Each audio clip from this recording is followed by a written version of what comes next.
समाजातील दुर्बल घटकांच्या हितासाठी राजकारण करण्याचे आवाहन करत बसपा अध्यक्ष मायावती यांनी काँग्रेस आणि भाजप हे राजकीय बाबतीत एकमेकांना पूरक असल्याची टीका केली आहे। उत्तर नागपुरातील बेजनबाग मैदानावर विदर्भातील उमेदवारांसाठी आयोजित प्रचार सभेत त्या बोलत होत्या। काँग्रेसने नीट काम केले असते तर बसपा स्थापन करण्याची गरजच पडली नसती। काँग्रेसच्या चुकीच्या धोरणामुळे बसपाची स्थापना झाली। आता भाजप आणि त्यांचे मित्रपक्षही काँग्रेसप्रमाणे काम करत आहेत। पारदर्शक निवडणुका झाल्या तर यावेळी भाजपही सत्तेपासून दूर राहील असं मायावती म्हणाल्या। मायावती म्हणाल्या की काँग्रेसच्या बोलण्यात आणि वागण्यात फरक आहे।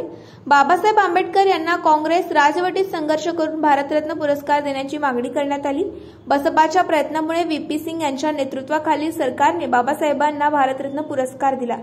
बसपाचे संस्थापक कांशीराम यांच्या निधनानंतर देशात एकही दिवसाचा शोक जाहीर करण्यात आलेला नाही। त्यावेळी केंद्रात काँग्रेसचं सरकार होतं। काँग्रेसने ओबीसी कल्याणाबाबत मंडल आयोगाच्या शिफारशी लागू केल्या नाहीत।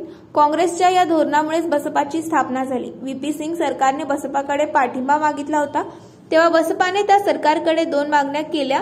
पहिली मागणी बाबासाहेबांना भारतरत्न पुरस्कार देण्याची आणि दुसरी मागणी मंडल आयोगाच्या शिफारसी लागू करण्याची। द्वेषयुक्त मानसिकतेमुळे काँग्रेस सत्तेबाहेर गेली। जातीयवादी, संकुचित आणि द्वेषयुक्त मानसिकतेमुळे काँग्रेस सत्तेबाहेर होती।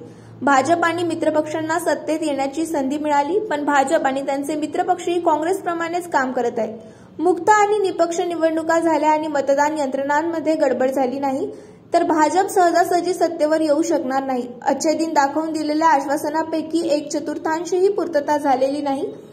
सुप्रीम कोर्टाचा कडकपणा आणि इलेक्ट्रॉनिक बॉन्ड यातून भांडवलदार आणि श्रीमंतांचेच धन होत असल्याचे समोर आले।